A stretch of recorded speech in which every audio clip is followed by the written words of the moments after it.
Well, hello guys, and welcome to the first episode of the J Maz Show. And this is really exciting. And I am your host, J Maz. We're gonna talk about a lot of things today because I'm titling this episode "Late to the Party," and it's because I'm gonna talk about some things or give my honest views on certain topics that have recently came out, like Disney Plus, Hellboy, and some other things. So without further ado, let's get into this.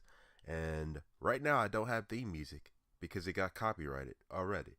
So this show is really going on a downhill spiral. Just joking though. But really, so last week it was Star Wars Celebration. If a lot of you guys don't know that, Star Wars Celebration is basically a convention where Star Wars and Lucasfilm go and just sometimes present new stuff that's coming out and just sometimes you just meet people. It's a very cool convention. I wish I can go one day. But a lot of things that's come out through then in Star Wars Celebration, like episode 9, and they announced the trailer and the title of the movie, which I really don't care about the title at all. Really, for me, sometimes titles really can move me and sometimes it really doesn't. So, like, when they announced the title, I was like, okay, it's whatever. I'm not going to speculate on nothing really about the name of the title because it really doesn't matter to me.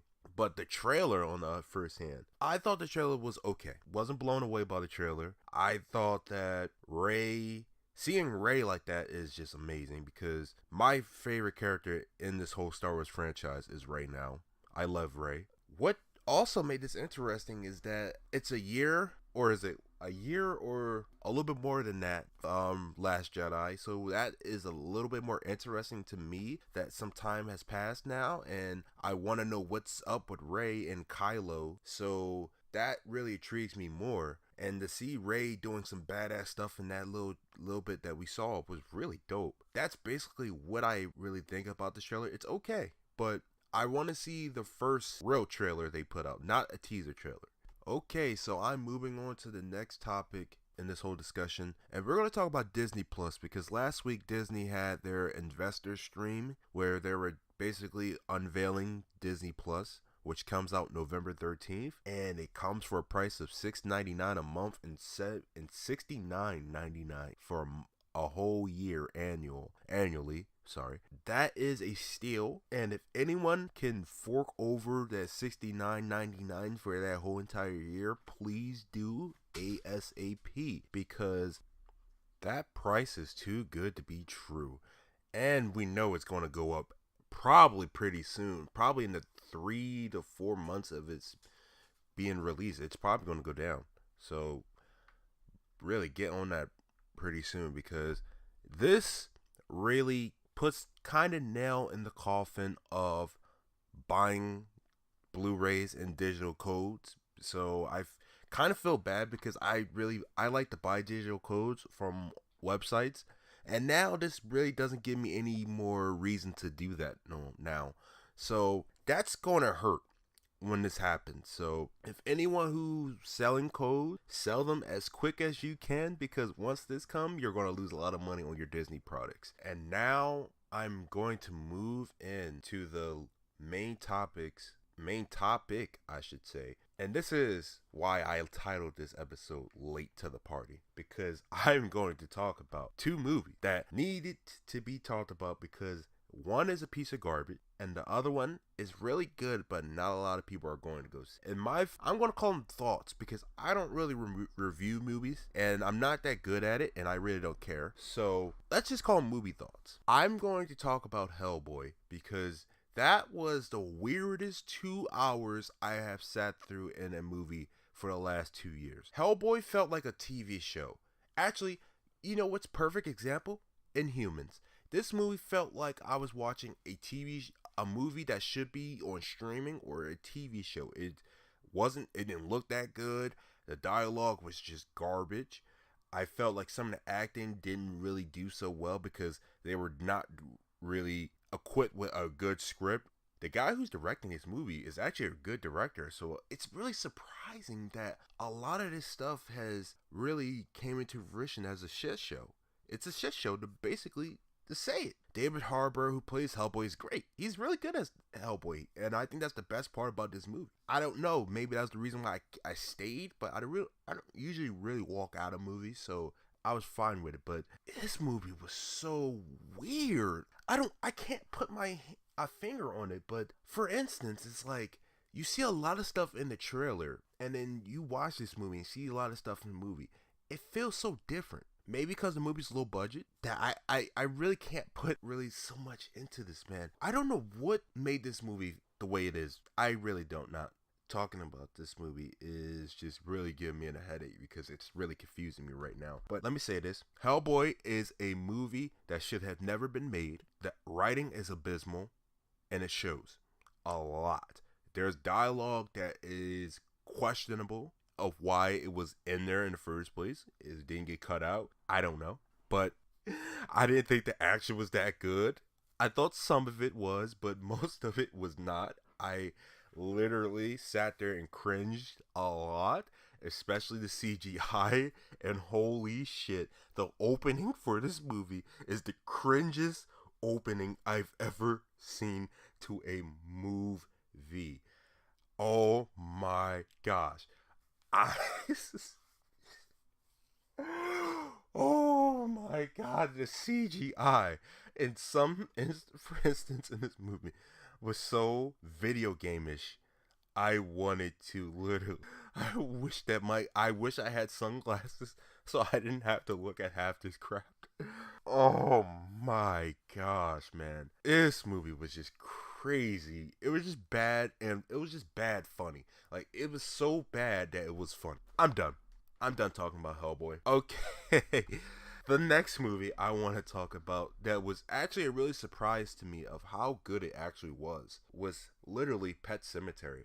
I thought Pet Sematary was really executed very well, and the script was very good. Some stuff in that movie was so good. I'm not going to spoil the movie because you need to see Pet Sematary. If you can support it, you can support Pet Sematary. Please go support Pet Sematary. I would love to see a sequel. From what Jason Clarke and John Lithgow, that was a really solid movie. From the beginning and to the middle of this movie, the pacing felt really fast at certain points where it needed to be. It wasn't slow. It didn't drag on. It had a little scene where it dragged on. Like one scene that it dragged on for a long time, but then it gave you that and said, okay, we're going to be slow, but there's a reason why this is slow. And when it happened, it all made sense. And I thought that was done very well. I don't know who directed this movie, but they did a good job. And I have to give them kudos to that because some shit in this movie was scary as fuck. I didn't think that it would have worked because seeing the trailers for Pet Sematary, I'm thinking this is going to be some type jump scare movie, or they're going to try to jump scare you a lot. A lot of it they don't. It's brutal. It's a brutal movie to watch. Some of the kills in this movie are brutal. And they show a lot of the stabbing. Well, that's not a spoiler. But yeah, they show a lot of it. And it's like, woo. It's just, oh man, that's crazy. But I really thought this movie was really good executed.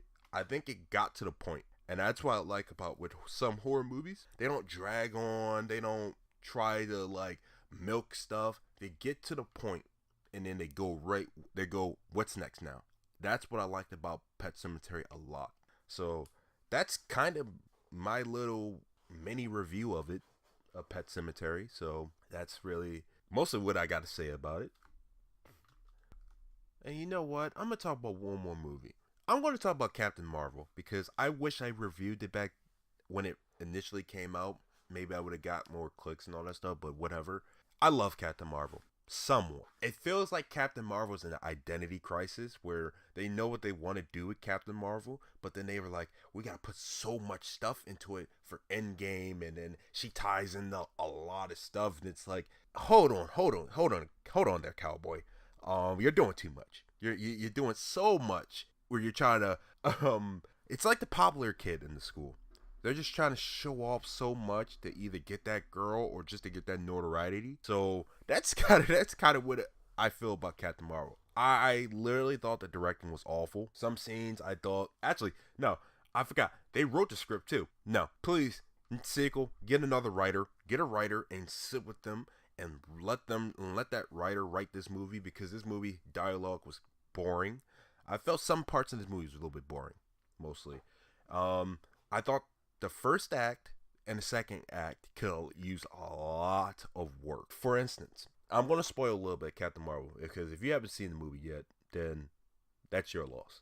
So, for instance, when they talk about her backstory, it's just a montage of stuff from her past. I thought we were gonna get more of it. I thought why didn't we just see some of her backstory? Just make scenes and just show her backstory. We just got a fucking montage. That makes no fucking sense. Like, sorry for my language, but like if you're trying to make us feel for this character, make her feel and then build her up for this big splash she's gonna make an end game. Show us more of her backstory.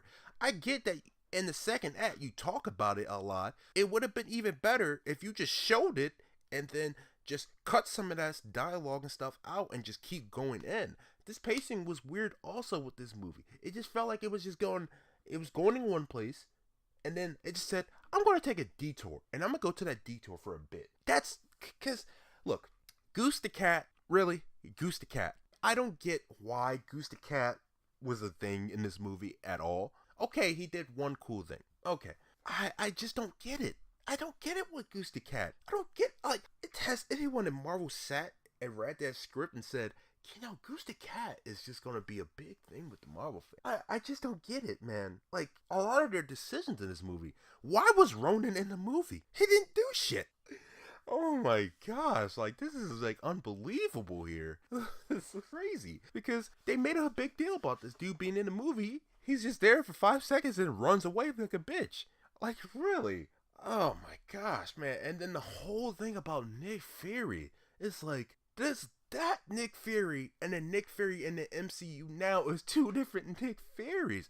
Like his eye gets basically cut off because a goose scratched it. Like I don't get it. I really don't get it. It kind of makes, for me, it makes Nick Fury, you just downgraded Nick. That's what you did. And that is the one mistake I think they made in Captain Marvel that they should have never done. And if they realized it, they should have reshot half this movie just to fix Nick Fury's mistakes that they did. That is unacceptable. You just killed a character for me that I really liked and thought was really badass. Now, I have a whole different perspective on Nick Fury. I do. But I do gotta give credit where credit is due. I do like their take on the Skrulls. I like how they literally swerved us and said, yeah, you think they are the bad guys, but no, we're not gonna do it. We're not gonna do that right now. Because I think it is coming. They're going to show a lot of the evil Skrulls and doing a lot of crazy shit they do. Maybe in Secret Wars. But I doubt that Secret Wars will be how it is in the comic books. Because we know they're going to change it. I do give them that because Ben Mendelsohn was amazing. And I hopefully he can play a different character in the MCU. Because I think he will be very valuable in the MCU if he played a different character. That's pretty much it of my thoughts of Captain Marvel. Guys, we're 1 week away for Endgame. How do you guys feel about that? I'm very excited, and I probably won't put my thoughts out. I'm gonna try to put my thoughts out for Endgame right after I leave the theater. So yeah, let's do that. Why not? So I think this is it. This is a little taste of the J Mass show. I wish I had music, but I tried putting a announcement video and a repackage of the J Mass show on YouTube, and guess what happened? It got copyrighted. I don't know why, but it got copyrighted. So I'm gonna have to go through that shit. So thank you for listening to the short episode of the J Mass show, and I'll see you guys later.